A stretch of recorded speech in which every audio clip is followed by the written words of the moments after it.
Hello, I'll call you all to attention and we'll get started for this session. Well, look, my first job is just to welcome you all to King's. It's absolutely fantastic to have you all here. This week, when our new students commence, is one of the most exciting weeks for everybody involved in the university community. As the president and principal, my first job too is to wish you all a fantastic time for however long you're in our community. For some of you it'll be some years, for others 1 or 2 years, depending on the nature of the course you're doing. For others, of course, if you're doing medicine or dentistry, it will be longer. I'm going to give you a little bit of information about King's, probably most of which you know already. I'll say a little bit about our culture, but most of all, you know, the single most important word I have to say to you all today is welcome. It's just fantastic to have you all here. Although we are a city university in a sense, that King's has, you know, small campuses clustered in inner London, right in the heart of the city.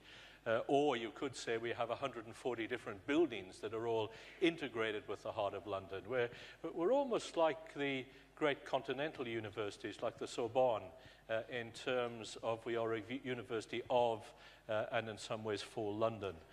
London, in a way, is our campus, which makes us different to many of the large campus-based universities. That part of the King's experience is inevitably a London experience. You know, when you walk out of our front door, you're in the midst of what is now undoubtedly the busiest city on earth, with all of the cut and thrust that involves. Now, I'm sure many of you are here because you're Londoners.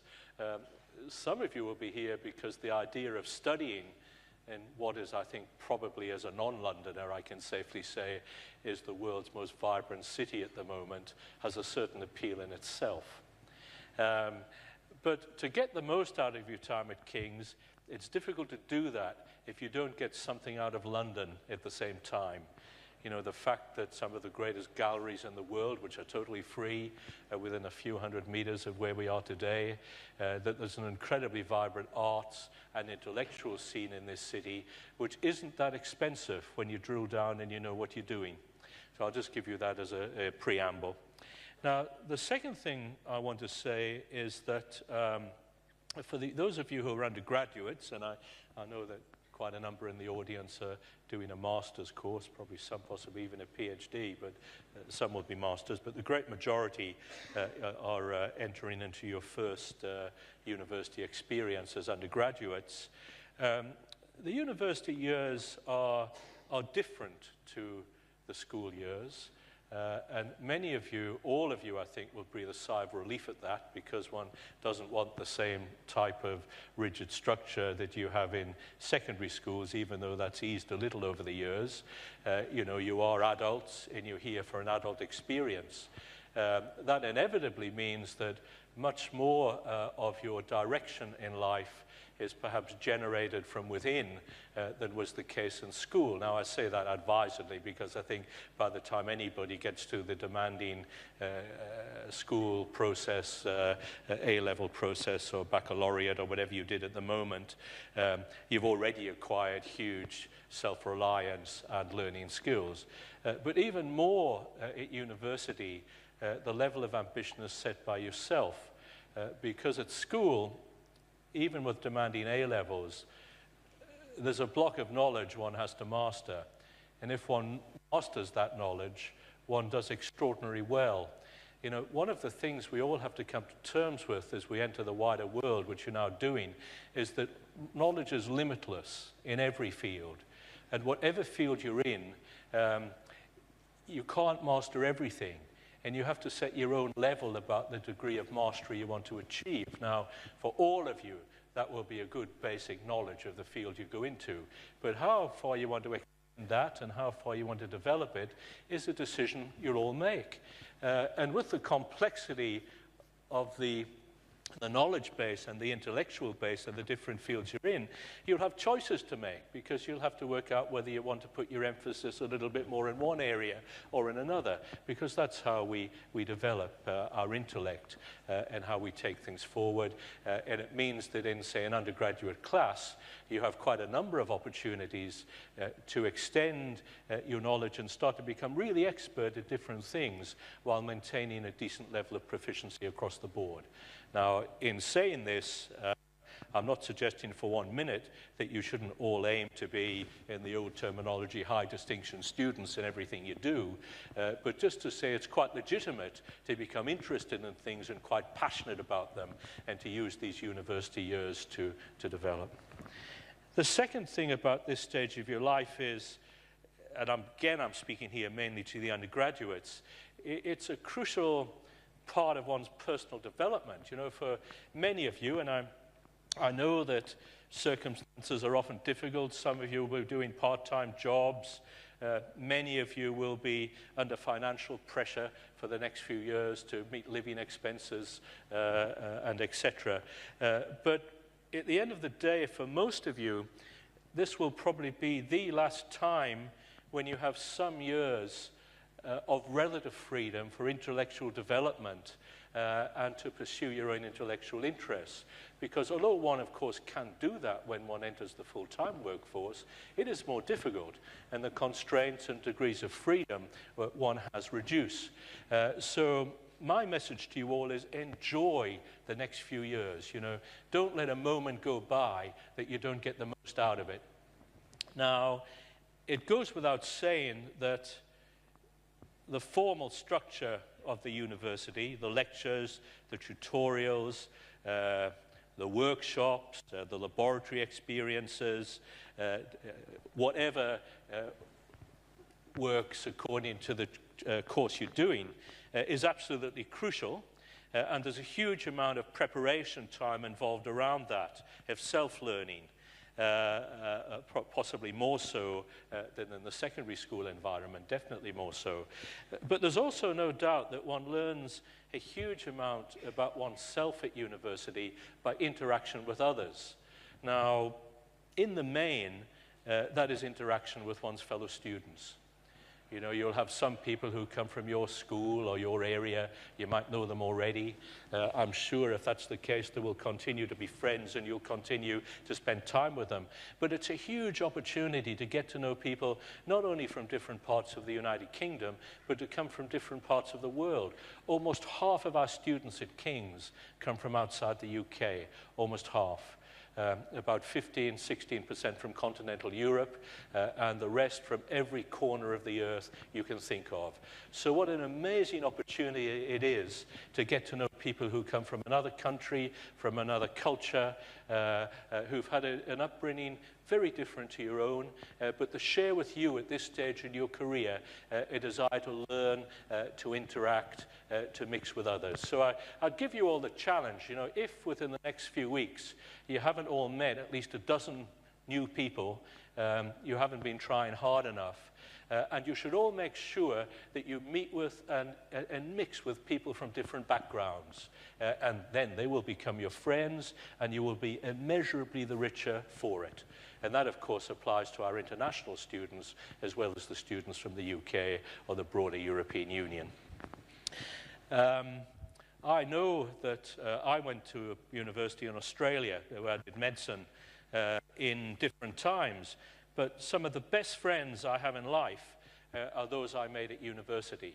They're all over the world in different areas. I still keep in touch with many of them, and it's something that adds to the richness of the experience enormously. Now, on the same theme, you know, we live in a complicated world where people have different views about many of the crucial issues. Universities are melting pots where different viewpoints come together, where people have to be free to debate things, to understand things, to have civilized discussions, even with people you profoundly disagree with, but to open your mind so you understand what they're saying. We're a place for civilized dialogue where people who come from different worldviews can meet and exchange ideas and learn from each other. And that's one of the joys. Civilized discourse, Often the ability to learn from and even come to understand people whose worldview may be a little different to ours. The ability to tolerate ambiguity. There's some areas where we just don't know the answer. The types of discussions that one will be having in this university are aligned with drawing out those intellectual capacities in all of us. And I'm still learning. Every day of the week, I learn something new that I didn't know by listening and having a dialogue with somebody. If I'm just speaking at somebody and my ears are closed, I don't learn anything. So take this opportunity in this vibrant community to learn from the views of others as they learn from you. Now, getting down to more concrete things, most of you have come to university because you want to develop yourselves further in terms of your personal development, definitely, but also in terms of your career prospects. And when I think of King's, I think King's, because of its London location and because of the type of university we are, is in a very special position to help and work with you as you develop your career aspirations. And I think of that in four ways. The first is absolutely obvious, which is to become competent in the knowledge base you wish to master. Now, for some of you, that will be a very definite area already, a professional degree, you're following medicine, dentistry, law, what have you. For others, you will be doing a more general education that will lead you inevitably, to some further professional education and training, whether it be in a university or in the workplace. The better you are at that, and the stronger your mastery, that helps you. Our culture is to provide every support, and feel free to question and to ask those who have responsibility for teaching you at any point in the learning cycle. We're here for you and to help you in every way. Now, the other aspects of getting ready for one's professional future could be regarded as a little bit more nebulous, but in a way they're just as important. The first is that issue I've just been talking about, to continue the evolution you're all on, to be as well-rounded and as productive a person as you can be, somebody who thinks laterally, somebody who's a creative person, somebody who thinks outside the square. Now, all of you will have the opportunity to strengthen those skills in the courses you're doing. You'll also have opportunities in the student union associations that you join, and we have a terrific range of those at King's. And you'll have the opportunity in dialogue with each other. I'll pick one area. We have the best student entrepreneurial clubs in the UK. With over 1,000 students engaged in their own entrepreneurship projects that come from every discipline. And it might put somebody from nursing next to somebody with a business or an engineering background, thinking already about launching a business when they leave university, rather than going into the workforce in a more conventional way. So these are skills, though, that prospective employees are looking for. You know, when you're going for your interviews for your cadetships and your first jobs of a substantive nature leading you to a definitive career, the employer is looking for people who've already shown that they can think outside the square and that they're creative, lateral thinking people. And that's one thing the university years are all about, to draw those skills out. Now, the third thing I mention isn't so much directly about one's career, but does interface with it. That to have a full life today, it's for many of us much more fulfilling if we have a broader engagement with the world and are committed citizens beyond our profession. That may take the form of an interest in music or the art or whatever. If you're interested in those things, and I hope most of you are, the next few years should draw those interests out. It takes the form of acquiring an interest in public affairs, to understand the great currents that are flowing through our world at the moment, and perhaps a more turbulent phase than we've seen for many, many years, where people who understand acting as committed citizens are so important to influence the public debate in so many countries.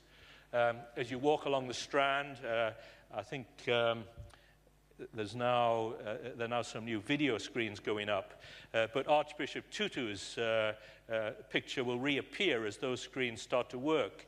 And to imagine that people of that caliber went through King's quite recently. Archbishop Tutu did all of his study at King's and acquired the worldview that enabled him to have such an impact in Southern Africa. So we all have that responsibility to be committed citizens as well as professionals. Now, the fourth thing I wanted to mention, again, takes me back to an earlier theme. You know, here we are in London, in the heart of a global city. Almost half of our students come from outside the UK, and getting on for half of our academic staff. We have around 30% from the European Union outside the UK, about 15% from other parts of the world. So it's an incredibly diverse university community. In today's world, in terms of many careers, the global aspect is becoming increasingly important. To be able to work outside one's own country, to understand culture in other areas, to be attuned to what it means to be a global citizen rather than confined to the mindset that may have been more traditional as somebody who lives out and acts their career within a single country. So as a great global university, we are perfectly positioned to help you with that journey. But these, as with the other things I've mentioned, are opportunities there for you all to take. So I now want to run through a couple of slides just to give you a little bit more of the nuts and bolts of King's College London today. So we're a great university in our own right. I think the fifth largest university in the United Kingdom. And we're a university that ranks around 20 in the world on many of the most prestigious rankings. That's 20 out of 30,000 higher ed institutions. I've already said a little bit about who I am. I'll just tell you a little bit more. I'll encourage you, if you see me wandering around, which you will from time to time, come and say hello, tell me about yourself. I was born in England, but my family moved to Australia when I was a boy. I did medicine there, came back to the UK and trained as a neurologist and did a doctorate, then went back to Australia to be Professor of Neurology at the University of Melbourne. I went on and became Dean of Medicine in Melbourne. I had a stint as Dean of Medicine at UCL, another London university we don't think of much here. We like them very much. We like them very much. I then had a stint as the President and Vice Chancellor at Monash, which is one of Australia's major universities, and I've only been the president at King's for 2 years. I was drawn back to London because of the excitement and vibrance of the city, but also because this is an institution which is very much on the move. Now, when I say hello to me, say hello to all staff. You know, if you see a lecturer going by, your tutor, don't let them get away without having a word with them. That's very much our culture here. It's a friendly, open culture. Even if they look a little bit miserable, wake them up. Now, this is a little bit about the history of King's. Look, I think in today's universities, we're much more interested in the present and the future than we were in the past. But King's was founded in 1829, 3 months after UCL. But King's got its charter before UCL. So although we're the fourth oldest, we're the third to be registered. And of course, the two ahead of us had been there a little longer. With UCL, we founded the Federal University of London a long time ago. King's has had, well, we do still have an active theology department. There was a time of very close integration with the University of London. But about 25 years ago, the major colleges, Imperial, UCL, and King's, started to go their own way, and we now function as a completely autonomous university.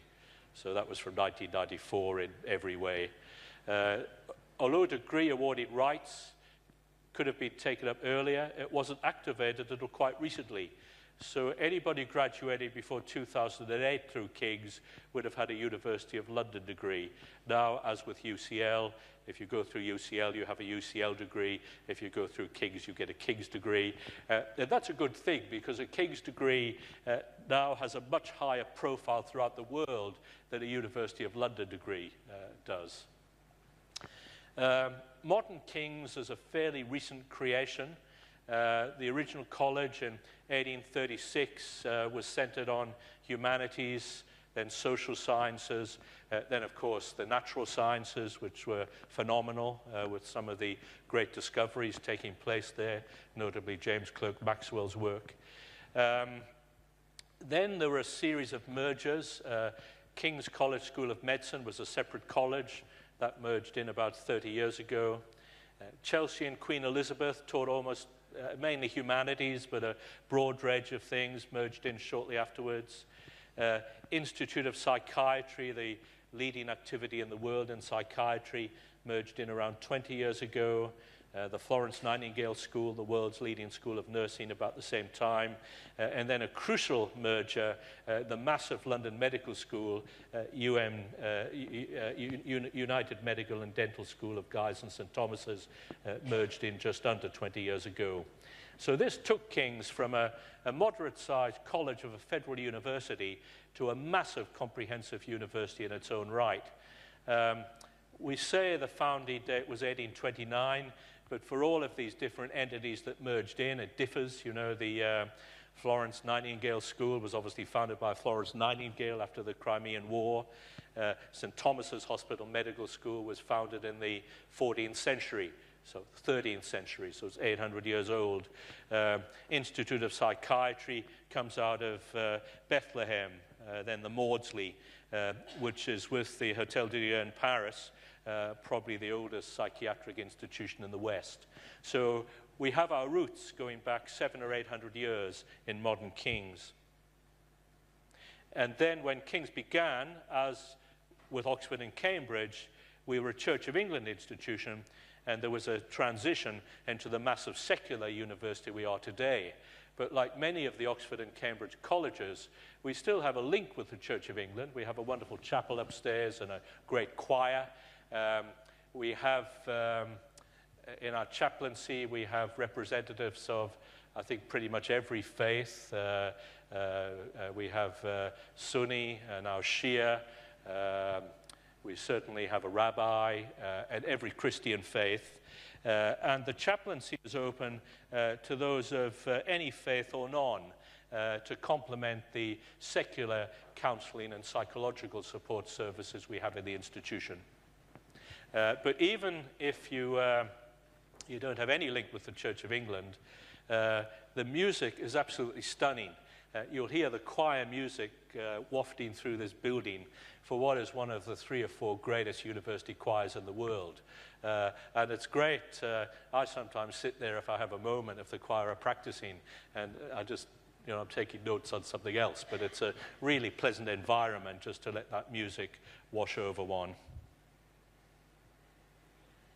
And a little bit more about the shape of King's. In UK terms, we're now a big university. We're heading towards 30,000 students. Outside the EU, about a third, but we have 16% from continental Europe, so half from outside the UK pretty much. Undergraduate emphasis, but large numbers of postgraduates. We have getting on for 7,000 staff, and they're employed, paid staff, full-time staff. We also have a large number of ancillary academic staff in the health schools. Our income is going to be well over 700 this year, and we're heading towards $1 billion, and we have getting on for 200,000 alumni. A lot. And this is where we are. You see what I said earlier about us being a city university, part of London. many universities would have all of these activities on a single campus. And we have 5 academic campuses, teaching and research campuses on the health side, Denmark Hill, where increasingly psychology is being developed, great medical school and the Institute of Psychiatry.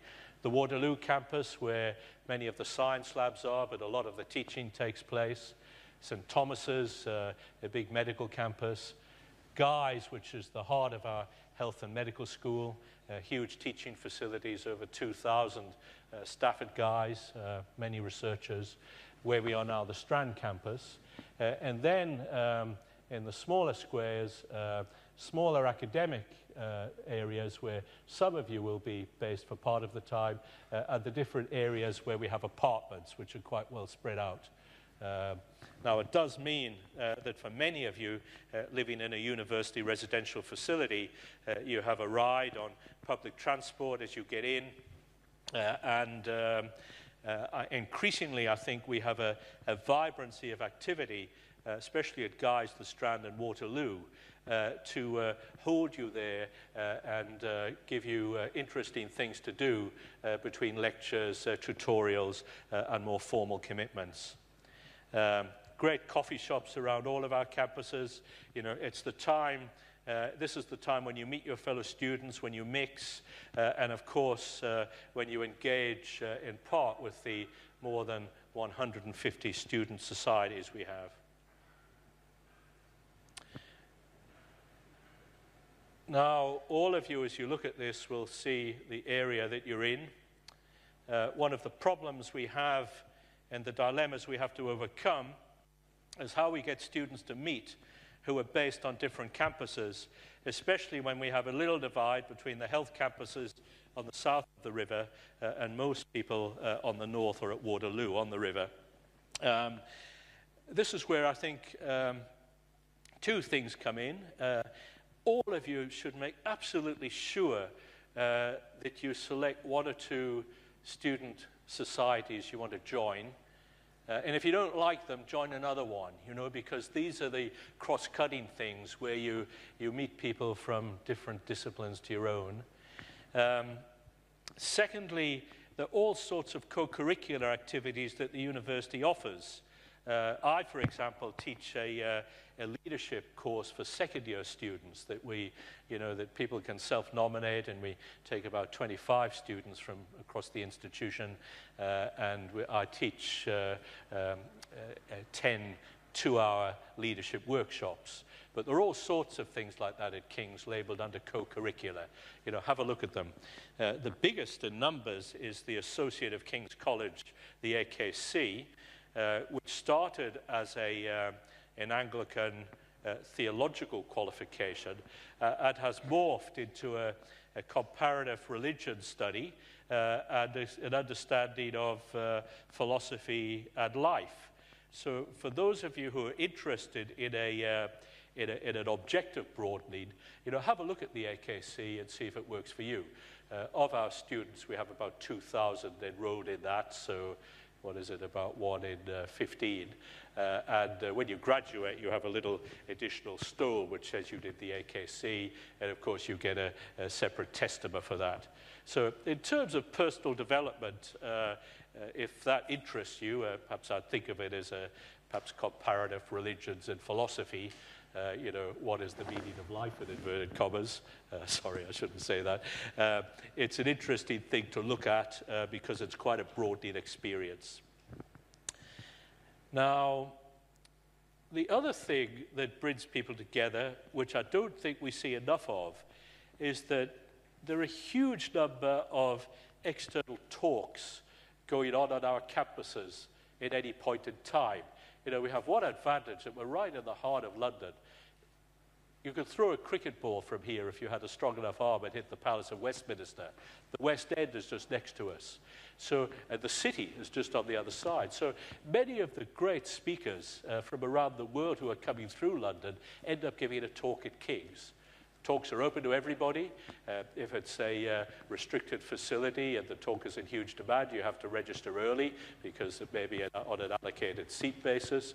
But this, again, is how you get something more out of your university experience. The ability to go and hear, one of the great figures in world politics or in literature or in science come and speak in the university, and you can eyeball them and ask them a question.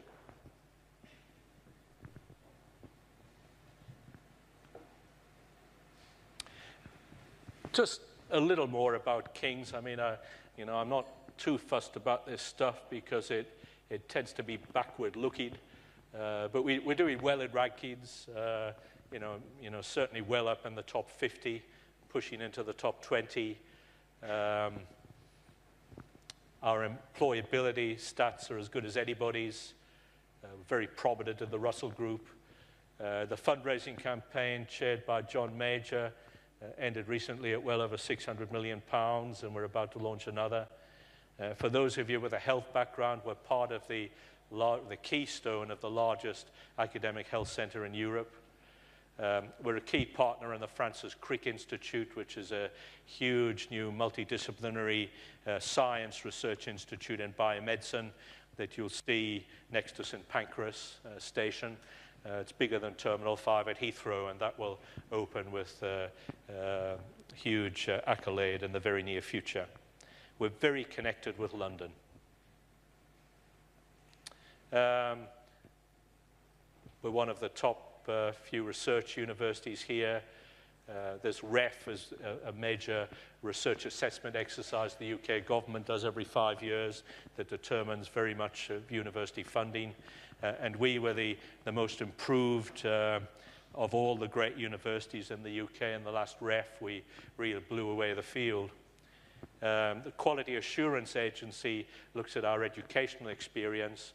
We just had our 5-year audit about a month ago, and we did spectacularly well. It was rated really highly across the board.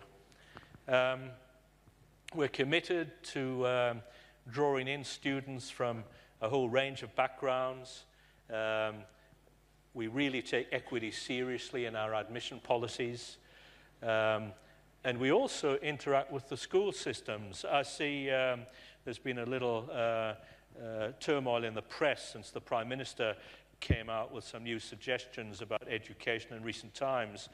Without commenting on that, because the devil lays in the detail, King's sponsors a maths school, a specialist maths school in South London. Young people from a whole lot of underprivileged backgrounds come to that school. We've just had our first A-level graduation, and the results were spectacularly good. And this is all about equity, about doing our bit to give all young people an equal chance.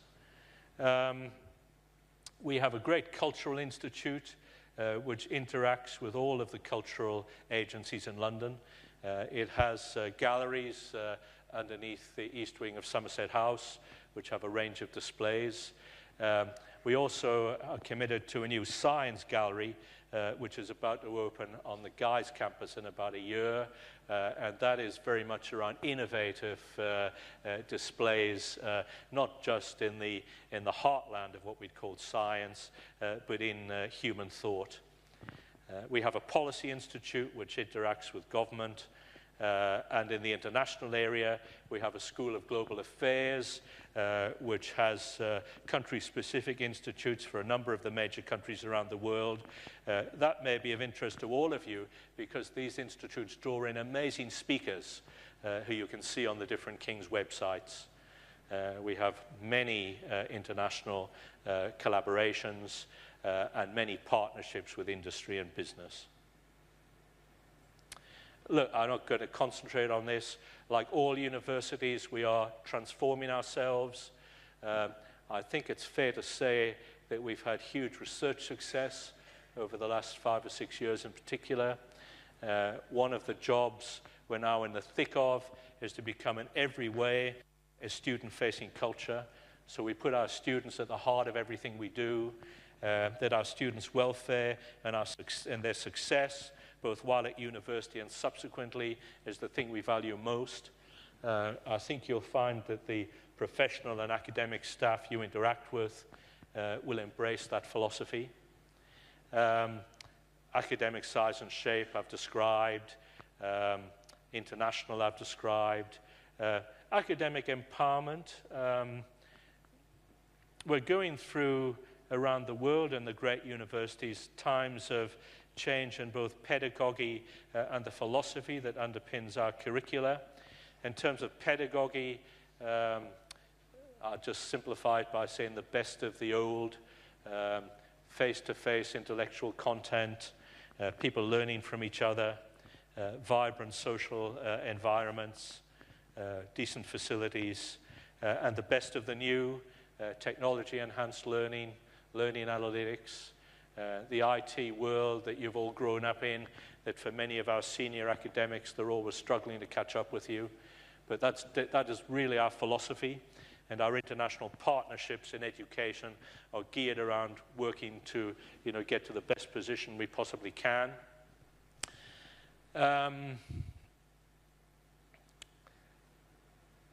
No, I think that's covered that. Oh, yes, and the other aspect of academic empowerment is curricula are changing. I grew up in an immediately post-colonial world. Even today, a European-centric view of the interpretation of history runs through many things. Yet today we're now in a world where, different traditions and different backgrounds are in the mix more than ever before. And this cross-cultural understanding needs to be reflected increasingly in all of our courses. And I'm absolutely sure that is happening. I think it's incredibly important for the younger people in this room, the undergraduates, that, we stand here in a world today where 16% of the world's population live in North America and Europe, yet 2/3 of world GDP is in those two geographical domains. By mid-century, 15% of the world's population, or 14%, will live in Europe and North America, and we'll have 15 to 16% of world GDP in those traditional domains. We're just going through a change, a hinge of history time, when the energy that perhaps Western Europe, then the US, has had some hundreds of years of leading the world in science and some of the new ways of thinking, has now been consumed by massive energy from around the world. It's not just the rise of Asia, it's much more complex than that. But this will be the world that you will all live out your careers in. So it's so important that we take a global view of things and don't look at our courses or our disciplines through a narrow UK-centric or even a European-centric view of history in the way that our predecessors might have done just a few years before. Now, for those of you who come from outside Europe, of course, I don't need to say any of this. You know it. Okay, now that's all I wanted to say in a brief presentation, but we've got about 20 minutes for a Q&A for anybody who'd like to ask me anything about the university, not necessarily something I've discussed in this brief talk, which has perhaps been more philosophical than structural. Sir. They're going to hand you a microphone and shout into it so the people at the back of the room won't be able to hear you. What are the implications of Brexit for the university? Look, for the university, Brexit presents real challenges. Now, I think I've already explained why that is, because 30% of our academic staff come from continental Europe. That in itself is a challenge, because they are a crucial part of our community, not only those who are here, but those we want to recruit in the future. So it's absolutely crucial as an organization that we are completely European focused. Now, I don't think we'll have problems with student flow, because I think we'll continue to be attractive, in part because of the attraction of London. We have to work very hard in making sure that our culture is a welcoming one to staff as well as students from the continent, if I can use that rather old-fashioned term that we may now have to rediscover. In terms of research grants, it is absolutely crucial that we continue to have access to European collaborations and the European Union research grant pool, because we do very well out of this at King's, and the collaborations it brings are as important as the funding. So I'm really hoping, and we're obviously trying to exert whatever pressure we can for the May government as they enter into their Brexit negotiations, to remember that our sector is in the global intellectual economy, and the links with Europe are pivotal for us. But you'll see that evolve, and I hope in a satisfactory way over the next year or so.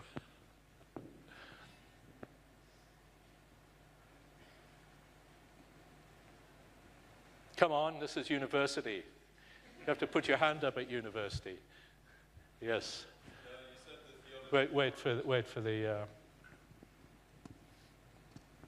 The theology department appeared to be more new than other departments. I was wondering how new it is to the university. No, the theology department has been in the university forever. It's just when the university went into the Federal University of London, theology stayed as a King's alone thing. Now we're sort of out of the Federal University of London. The theology department is it's another department in the university. It sits alongside philosophy. The philosophers and the theologians have many arguments, generally over a beer or a glass of wine.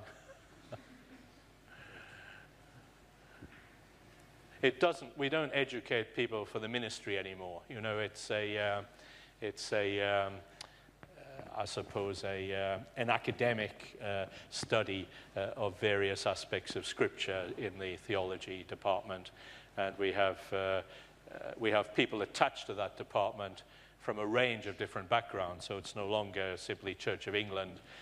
The head of the department comes from a Catholic tradition. Rabbi Lord Sachs is a member of the department and does a bit of teaching there, etc. You know, it has a broad scope. Those of you who are more interested in this, a number of people from that department do teach into the AKC, but we also have people from philosophy, from the business world. It's that's become a very broad entity. Do you all know a bit about the AKC? Have you read about it? Or? It's worth a read, you know. I think it is, and if you're interested in it, you know, drill down a little and look at the curricula that's offered. Teaching Chris occurs once a week, doesn't it? What time is it for AKC? There's one particular time slot a week, and it's a commitment of about 2 hours a week for the 3 years of an undergraduate degree, although postgraduate students can, of course, do it too, and can staff members. Yes, we just wait for the... When do you apply for the AKC? Is it AKC? Yes, AKC. When would you apply for it? And how? It's all online, and there's an admissions process that deals with that. Right. And it's available to start sort of forthwith, you know. It's I have noticed, because at graduation ceremonies, which I officiated a number of them, I have noticed that the uptake from the AKC will vary quite widely, and I think this is because knowledge of it is a word-of-mouth thing, you know, that goes from one student to another. So I noticed recently, for example, at a nursing graduation, that a very large number of students had done the AKC, and they must have told their fellow students about it, whereas some of the other graduation ceremonies I went to, hardly anybody had done it. So the uptake is quite patchy. If I was starting as an undergraduate, you know, I don't know whether I'd do it or not, but I'd have a good look at it and make sure I understood about it, because I think you're all here in the end, aren't you, to develop professional expertise and value in the workforce, but you're also here to grow yourself and grow yourself as a person. And of course that helps you in whatever you do in life, and the AKC is one thing of many that King's offers along those lines, but if the AKC isn't for you, there are plenty of other things that will be. Yes? As someone who's never done ethics, philosophy or theology or anything like that, would you still, it's still a viable option for me to do the AKC? Sorry, I just missed the first part of your question. Say it again. I'm someone who's never done ethics, theology Yes, or anything yeah. like that. Is it still a viable for route Yes, for me to take? no. It assumes absolutely no knowledge of any of those things. It's for somebody like me who also has never done any of those things. You know, I think at any age, one is always interested in the wider world and what motivates people, and in the basis of human thought. And that's what the AKC is about, you know. So there are aspects that could come from a great literature course, aspects that are really different philosophies. With comparative religion, it's not an indoctrination in any way in any type of religious tradition, but more just an understanding of the historical basis of the world's great religions and where they come from and what they believe, you know, which is very helpful to us all in a cultural sense. Yes, here at the front.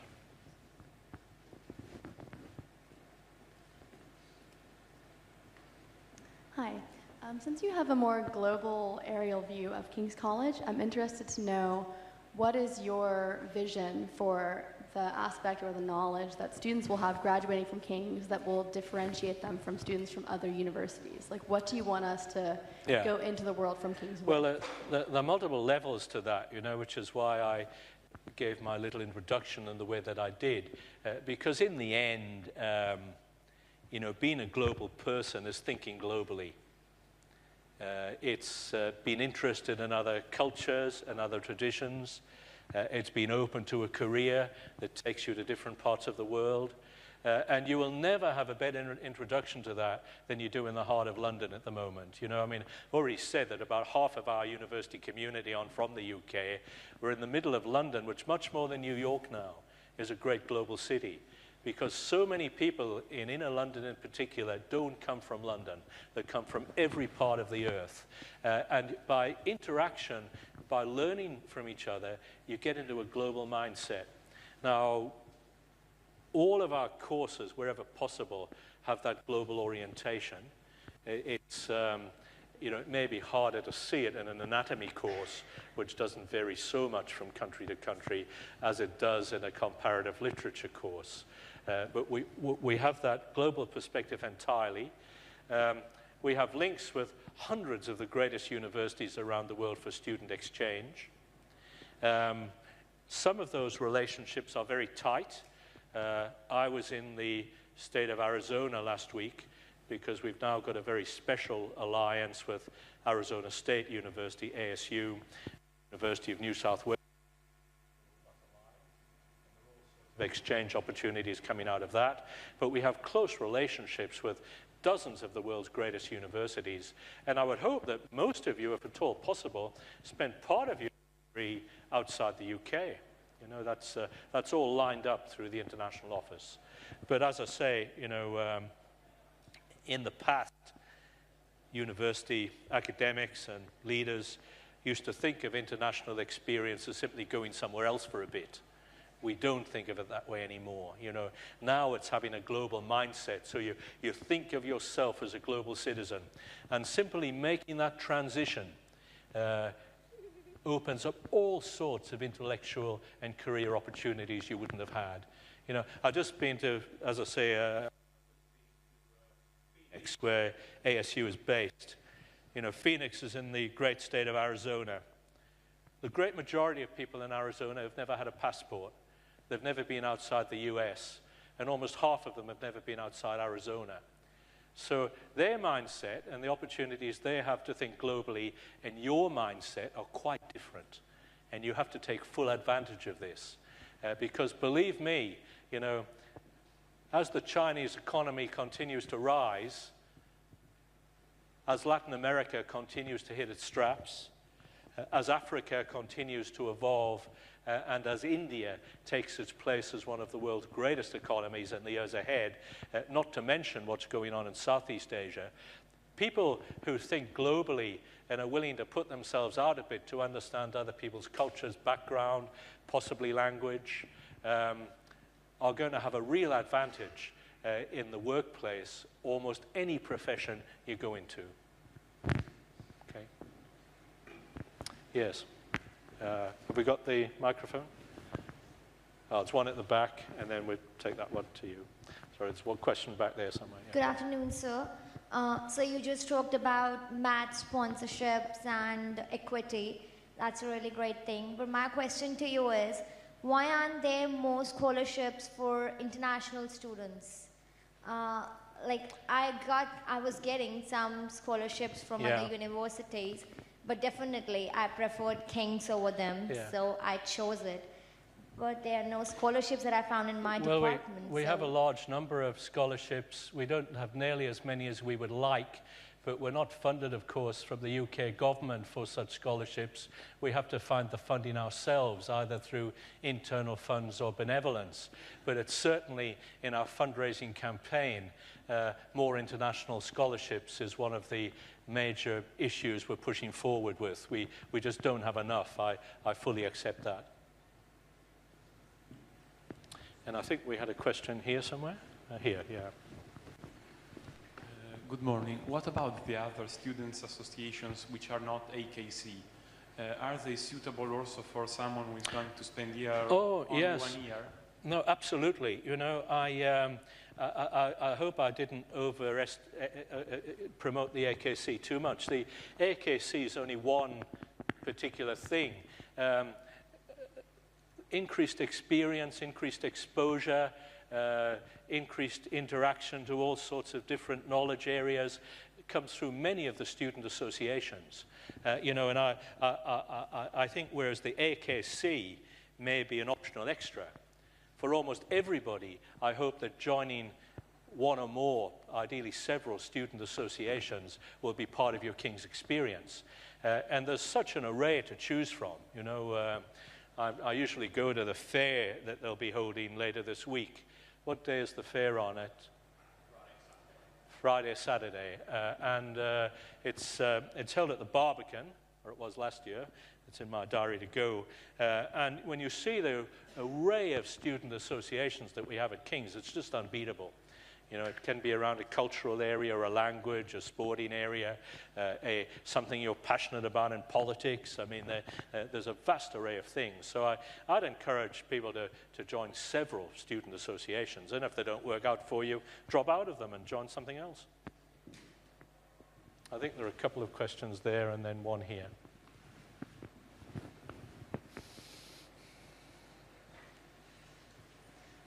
You talked about like the strong connections with other universities. I was just wondering, how does King's go about developing these links with other universities? Because I know certainly there are some that there have been relationships for a long time.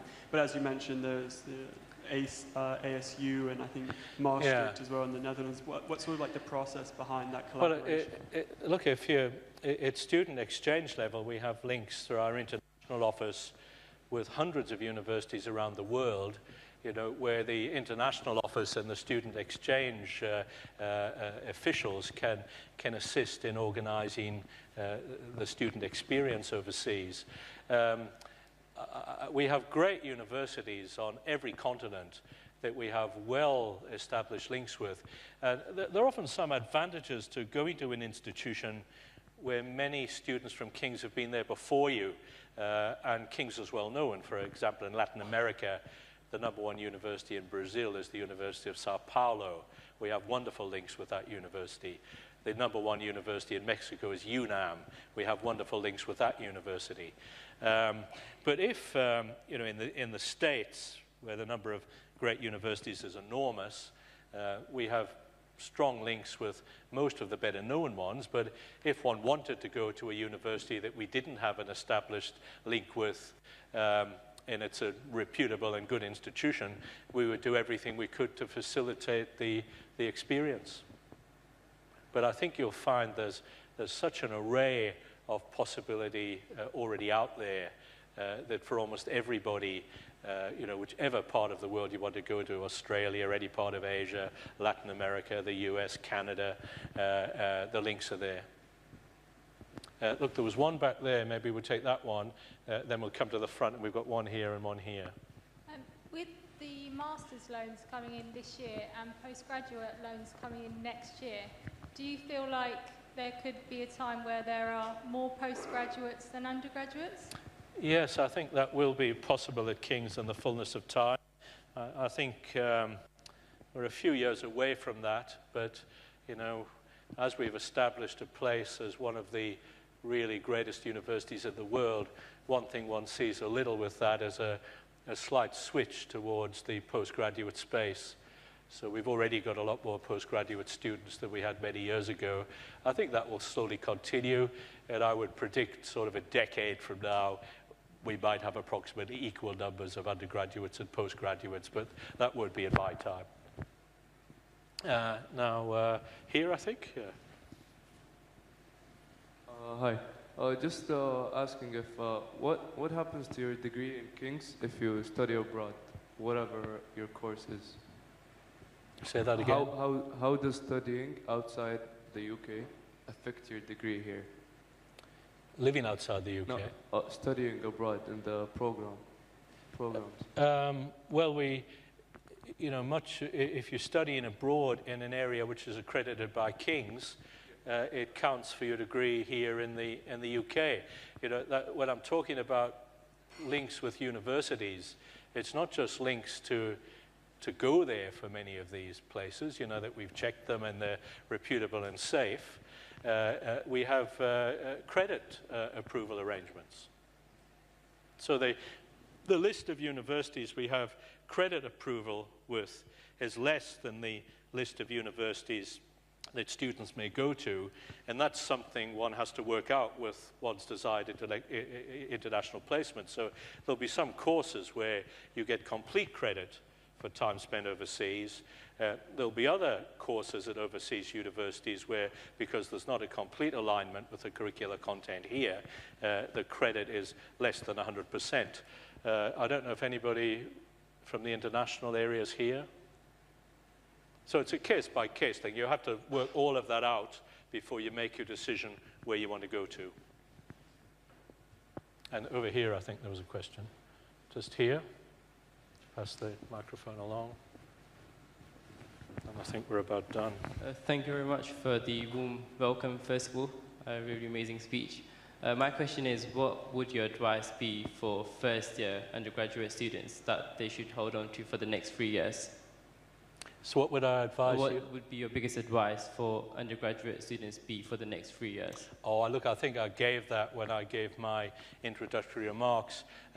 My single major piece of advice is, you know, study hard, be diligent, get a good degree. And my second piece of advice is enjoy yourself. And enjoy your studies, throw yourself into them, because one really only does well in life eventually, whether it's work or study, if one is enjoying it and one is committed to it. But enjoy the university experience, you know. As I've said, at the end of this week, you should all have half a dozen new friends. And you should make a point that some of those, if you're an international student or a continental European student, some of those are from the UK. And if you're a UK student, that some of those new friends aren't from the UK. You should make a point that not all of those students are in your faculty or your course, that some of them are in different courses. And if you start that way, you will have a much more fulfilling time at university. You know, so universities are about getting out there a bit, you know, and getting to meet people. Similarly with your lecturers, don't be standoffish with your tutor or lecturer. Make sure fairly on they know who you are. Do that by asking difficult questions in the tutorial, but also if you see them having a coffee, go and have a chat with them. Okay. Now that's enough from me. Have a great time at King's, all of you.